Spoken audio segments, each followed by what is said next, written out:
And that supplement was a 10-page, lots of tiny small type, defining propaganda.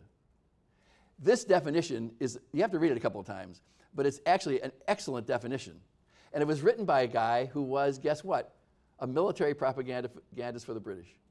And he nailed it. He nailed it perfectly. Those engaged in a propaganda, I know that seems quaint, but you'll get it. Those engaged in a propaganda may genuinely believe that success will be an advantage to those whom they address. But the stimulus to their action is their own cause. The differentia of propaganda is that it's self-seeking, whether the object be worthy or unworthy, intrinsically or in the minds of its promoters. In other words, propagandists are not in the business of enlightening you. They're in the business of persuading you. That's what they're doing. So I have a couple of rules about propaganda.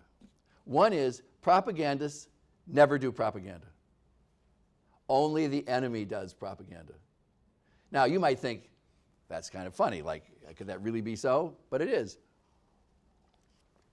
When I was doing some research on this, I went to the archives, the Kew archives outside of London, to look at Foreign Office memoranda about propaganda, because they were better propagandists. They were probably the best propagandists in World War I, way better than the Germans, and in some ways better than us.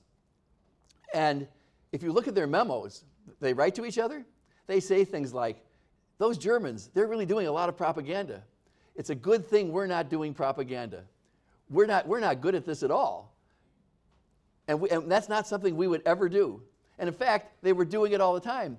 When the war started, within days of the war started, they created their own propaganda agency, kept it secret even from Parliament.